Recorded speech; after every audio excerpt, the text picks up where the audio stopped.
Assalamu alaikum wa rahmatullahi wa barakatuh. Paix sur ceux qui suivent la guidée, paix et bénédiction sur le prophète sallallahu alayhi wa sallam, sur ses compagnons, ses amis, sa famille, ainsi que sur tous ceux qui le suivront de bonne foi jusqu'au jour du jugement. Bon, comme vous avez pu le constater ces derniers temps,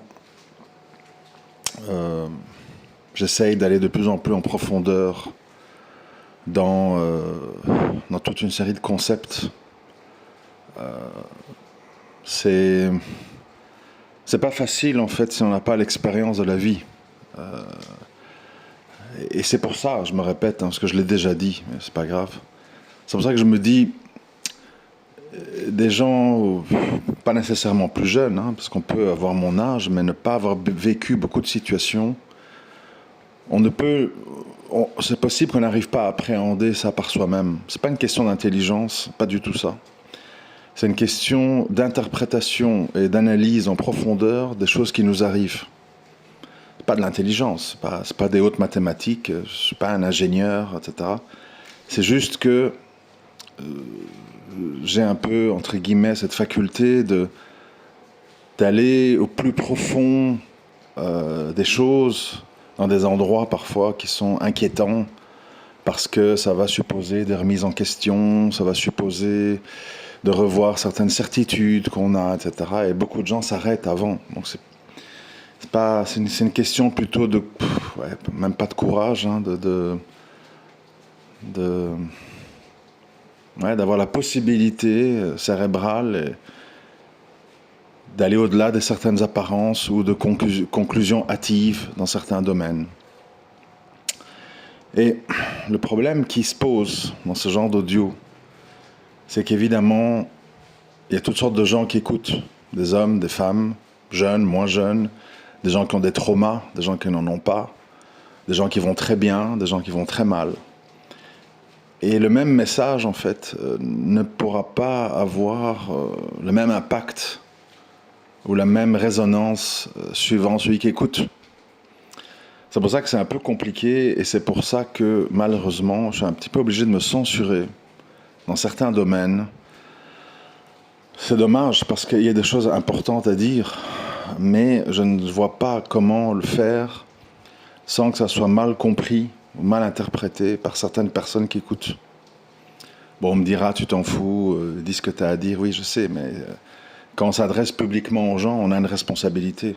On ne peut pas choquer outre mesure, on ne peut pas dire des choses. Vous savez, je vous ai dit au début de cet audio, j'essaye d'aller en profondeur. Et comme beaucoup de gens ne le font pas, quand on y va, on dit des choses qu'on n'a peut-être pas envie d'entendre. Et ça, c'est compliqué. C'est très compliqué de transmettre des choses vraies, mais que la majorité des gens, pour diverses raisons, vont se sentir heurtés, ou vont se sentir bousculés, et finalement viendront à pas écouter le reste. C'est pour ça, en fait, qu'il y a certains sujets où je m'arrête, je ne vais pas plus loin publiquement, parce que je réalise, en fait, que c'est un peu compliqué si on ne peut pas contrôler à qui on s'adresse. Et il n'y a aucun moyen, jusqu'à nouvel ordre, de dire je m'adresse que aux hommes, je m'adresse que aux femmes, etc., etc. Et donc tout le monde entend, et bon, c'est une responsabilité si quelqu'un comprend mal, ou si quelqu'un souffre d'entendre des choses qui remettent en question pas mal de choses. Bon, je vais un petit peu essayer, c'est délicat, mais bon, en respectant certaines limites que je me fixe moi-même. C'est pas que je veux pas, mais bon, je veux pas non plus être responsable de choses qui pourraient être dommageables ou mal comprises en tout cas. Bon. Vous savez, l'être humain, c'est une mosaïque. C'est un assemblage de choses très étranges. Il y a la vie, le caractère, le patrimoine génétique, les expériences sociales, les interactions sociales, les blessures, les manques, etc., etc. Donc il n'y a personne autour de vous, ni vous-même d'ailleurs, qui êtes des feuilles blanches. Et les gens y croient comme ça. Oh, moi je suis normal, il ne s'est jamais rien passé dans ma vie, tout va bien, j'ai une famille harmonieuse, j'ai fait des études, j'ai pas connu la prison, j'ai pas connu ceci, j'ai pas connu la maladie. Bon, les gens croient comme ça qu'ils sont issus de rien. Et c'est tellement faux en fait.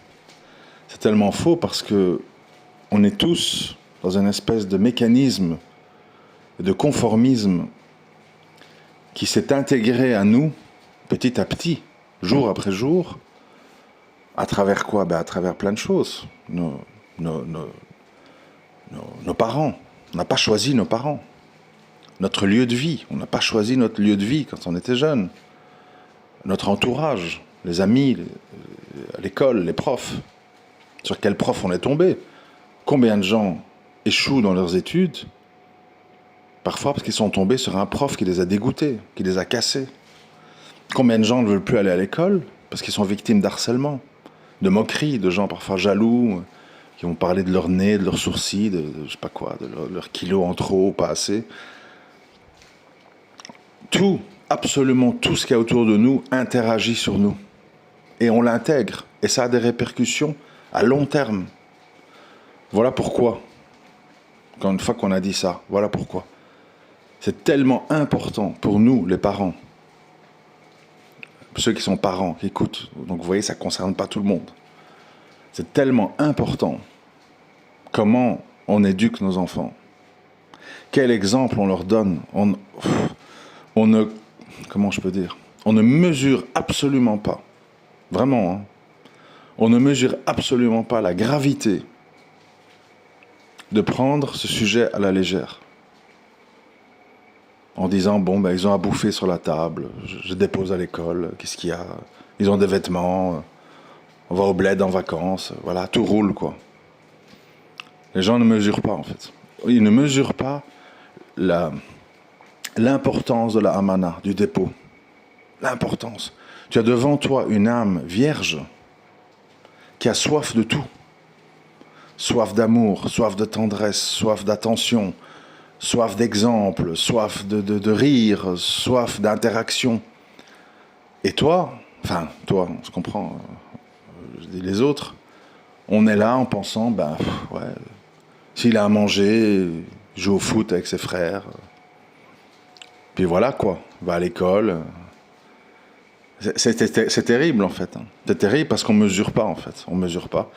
En fait, nous les êtres humains en général, on ne mesure pas parce qu'on s'attarde pas. C'est pour ça que moi je voudrais que vous vous attardez.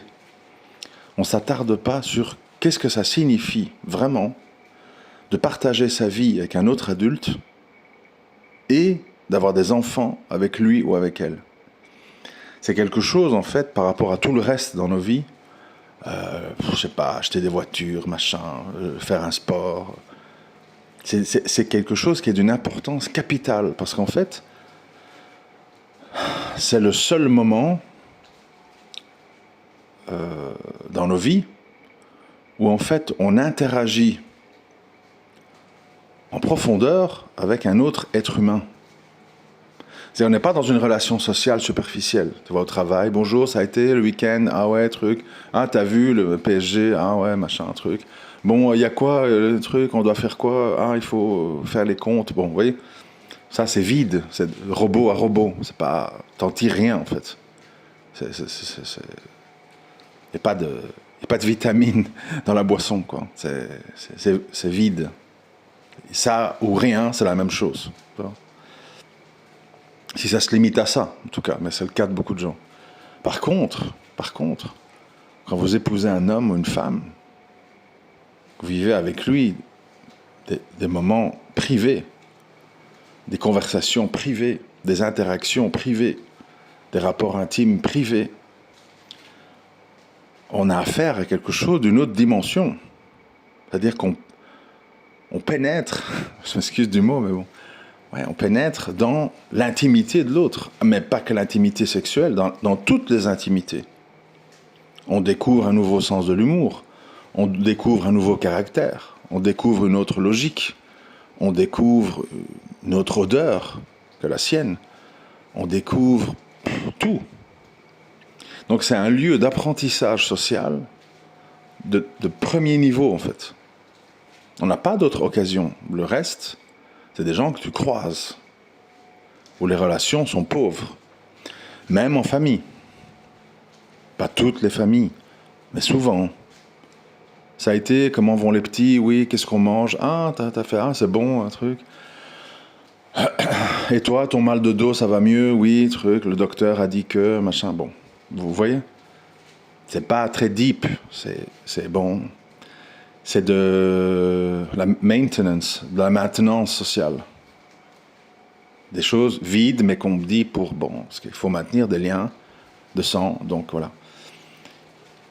Moi, ce que j'aimerais vous inciter à faire, c'est d'un petit peu oublier, pour dire les choses dans l'ordre, en fait. Bon.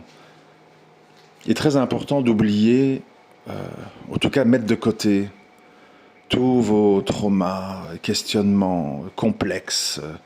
Oui, mais si ma femme, dans 2 ans, ceci. Oui, mais mes enfants, si je les laisse faire ça, et que truc. Bon, vous voyez, on est dans une sorte comme ça tout le temps de calcul, de peur, d'anticipation, de crispation, qui gâche la vie en fait.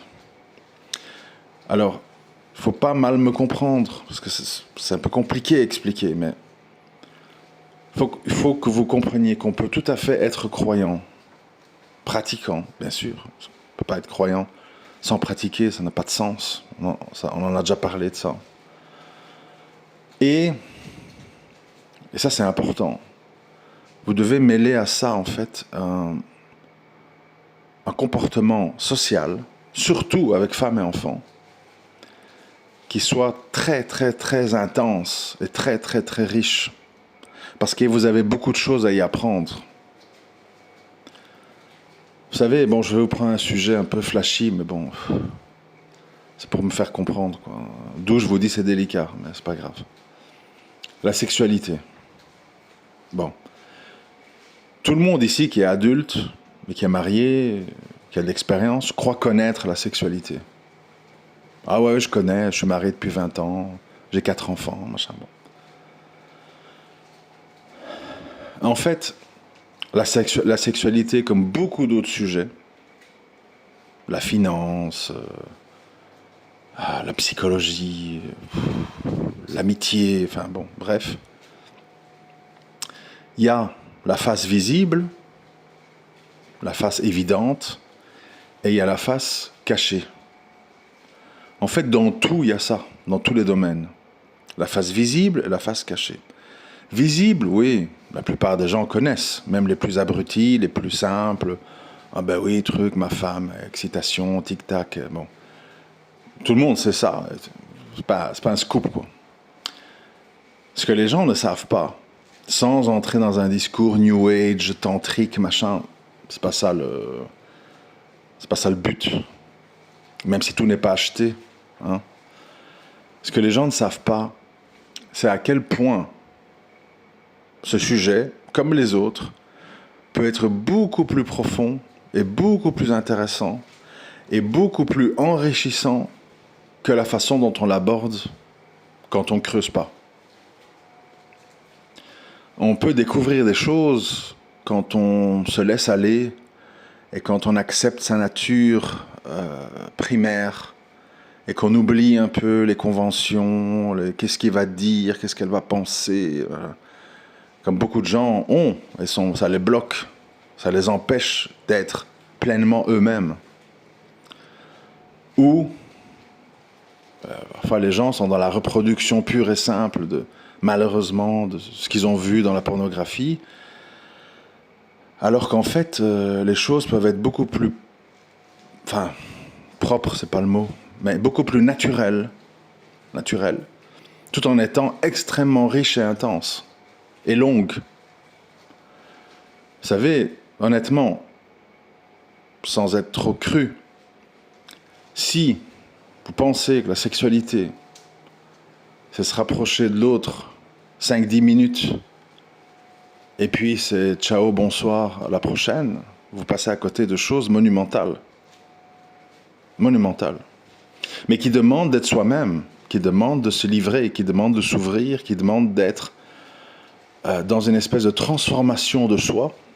Moi, comme je le disais à quelqu'un, un proche en privé, j'ai dit en fait, un homme, bon, je ne peux parler que pour les hommes, hein, je ne peux pas me mettre dans la peau d'une femme, enfin, c'est sans doute valable aussi pour les femmes.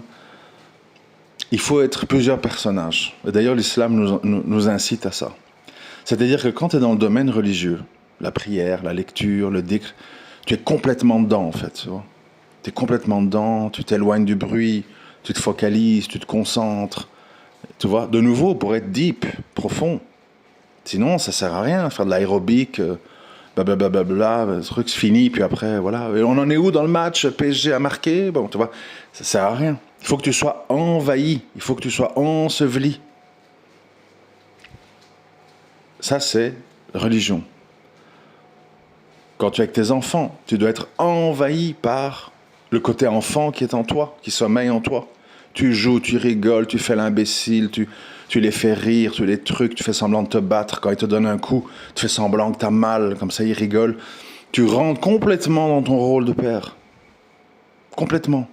Même si, voilà, il y a des choses avec les adolescents, parfois un peu, qui ne sont pas totalement académiques, ou certaines limites sont un peu dépassées. Bon, c'est pas la fin du monde, faut pas exagérer, faut pas être coincé, oui. Faut vivre. Il faut vivre et donner aux autres, aux gens, de vivre avec vous. Et pour ça, il faut être naturel, il faut se donner, il faut être profond.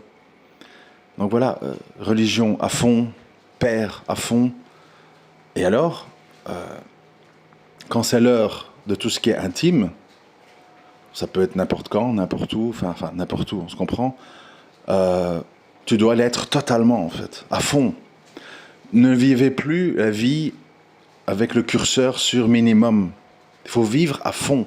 Ça veut dire que quand tu as l'occasion, parce que les enfants sont à l'école ou parce qu'ils sont chez la grand-mère, d'être seul avec ta femme et que vous vous retrouvez, tu dois être dans une histoire très, très intense. Parce que c'est les fruits que tu vas retirer de cette intensité, de ces rapports intenses, qui vont faire que, dans les temps difficiles, ou quand il n'y a pas moyen, les enfants, machin, tu as des réserves. Et tu puises dans tes réserves, dans tes souvenirs, dans tes expériences vécues avec l'autre. Mais pour ça, il faut les vivre. Si tu as une sexualité minimale, et je ne peux pas rentrer dans les détails, vous comprenez, voilà, c'est pour ça que je vous dis, je dois me censurer. Si tu es dans une sexualité minimale, formelle, politiquement correcte, tu n'as pas de réserve en fait. Le moindre problème, la moindre privation, tout le monde va commencer à être nerveux, frustré, on va penser au divorce, on va penser à tromper, ou coïpou, je sais pas quoi, etc. Il faut que tous les moments de votre vie, qu'ils soient religieux, sexuels, paternels, etc., ils doivent être vécus profondément et intensément. Il n'y a aucune honte, oubliez ça, hein. Ceux qui vous disent ça, c'est presque des criminels en fait. Il n'y a aucune honte à être un vrai croyant, très pratiquant, très sincère, et à être en même temps un mari très amant, très intense, très passionné, très fougueux. C'est pas du tout en opposition. Surtout si on voit l'exemple du prophète sallallahu alayhi wa sallam, pour qui connaît les histoires. Bon. Et ça, pour moi, c'est ce qui est le plus problématique dans le monde, de ce que je peux observer autour de moi. Je vois des gens, en fait, qui survivent, qui vivent avec le curseur sur 1, 2, 3 dans la plaque électrique, et jamais à 9, 10. Et ça, c'est malheureux. Pourquoi? Peur. Peur de tout. Les gens, qu'est-ce qu'elle va penser de moi? Qu'est-ce qu'il va penser de moi? Et si ça? Et si ça? Oui, mes trucs. Oui, mais peut-être je serai pas capable. Et les enfants, ils vont me manquer de respect si je suis trop amical. Ils vont me marcher sur la tête. Et ma femme, c'est bon. Toi, les gens sont là à te torturer, en fait. Toi. Vivez. Vivez, donnez et recevez. Et ce qui arrivera, arrivera. T'as des enfants tenus à la vis, surveillés à mort, trucs, etc. À 18 ans, ils te crachent à la figure. Va te faire foutre, je suis un dealer, je fais mon fric. J'accepte plus toutes tes histoires. Qu'est-ce que tu vas dire? Tu vas pleurer? Tu vas dire, je comprends pas, truc, il est ensorcelé, il est possédé. Non, tu l'as cassé. T'as pas vécu de truc avec lui. T'as pas partagé. T'as pas donné l'importance à ce qui l'intéressait. Oui, ce qui l'intéressait, t'es peut-être pas parfaitement en phase avec la religion. Mais il est jeune. T'as pas été jeune. Nous, on n'a pas fait des péchés jeunes, on n'a pas écouté de la musique jeune, on n'a pas passé du temps sur des jeux vidéo jeunes. Ah ben oui, pourquoi tu veux que ton fils soit immunisé à 200% contre tout ça? Voilà, des choses qui arrivent, il faut faire avec, et ton enfant doit toujours sentir que tu l'aimes, que tu le comprends, que tu l'incites au bien, mais que tu comprends son monde. Et que tu n'es pas là pour le détruire ou le casser. Je sais que c'est pas facile, je n'ai pas dit que c'est facile, c'est très délicat de naviguer entre tout ça. Mais en tout cas, il ne faut jamais rompre les liens proches, les rapports intimes dans le sens qui touche à l'âme, avec ses proches, avec sa femme, avec ses enfants, avec ses parents. Pourquoi vous contenter de relations superficielles, même avec vos parents? Vos parents, ils ont eu une vie, ils ont eu des épreuves, ils ont peut-être envie d'en parler. Peut-être qu'eux aussi, ils parlent de choses bêtes, parce que vous leur parlez de choses bêtes. Alors, ta semaine, ça va, ton dos, truc, t'as pris tes médicaments, bon. Alors, ils se plient à ce que vous le dites.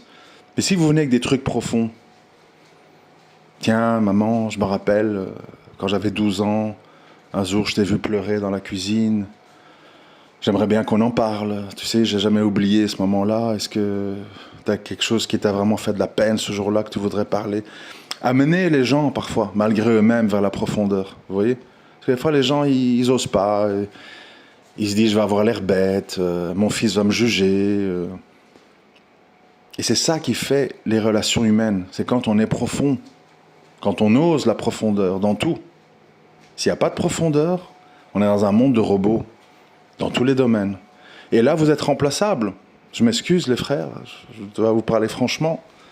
Si votre sexualité, c'est une sexualité de robot, tic, tac, boum, bonsoir, ben, vous pourrez être remplacé en mieux par des objets mécaniques. Et alors vous allez dire, ah, quelle perverse, quel machin, un truc. Ben oui, mais bon, t'as pas proposé mieux, mon frère. T'as pas pris le temps, tu t'es pas laissé aller, tu l'as pas amené dans des terrains inconnus. Alors, bon, ben, pauvre pour pauvre, je vais pas en plus me taper quelqu'un qui me donne des ordres, qui me casse, qui m'humilie, qui a pas d'argent, qui est tout le temps stressé, qui est pas un bon père.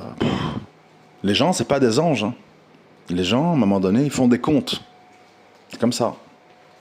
C'est humain. Donc essaye d'offrir des choses humaines à ta femme, à tes enfants. Des choses dont ils vont se dire, je veux pas perdre cet homme. Même s'il me déçoit ou il fait un truc qui me déplaît, il m'a tellement donné de choses inexplorées et très difficiles à vivre ailleurs que je tiens à cet homme absolument. Mais pour ça, il faut la marquer. Il faut la marquer, il faut qu'elle ne t'oublie pas. Il faut qu'elle en retire des expériences qui font qu'elle ne peut pas envisager de te quitter. Même si tu perds tout ton argent, même si tu as fait une grosse bêtise, elle va dire, bon, je souffre sur le moment même, mais je ne veux pas perdre cet homme, parce qu'il m'a tellement apporté, intellectuellement, religieusement, sexuellement. Donc le bilan, il est lourd, la balance est lourde, et donc on réfléchit à plusieurs fois avant de parler de divorce. Mais s'il n'y a rien, vous ne parlez pas, vos rapports intimes sont extrêmement basiques et politiquement corrects, religieusement, bon, ça se cantonne à tu peux pas, crains Allah, ça va être compliqué à long terme. Il faut parler franchement, il faut arrêter de mentir aux gens. Vivez votre vie intensément, surtout avec vos proches.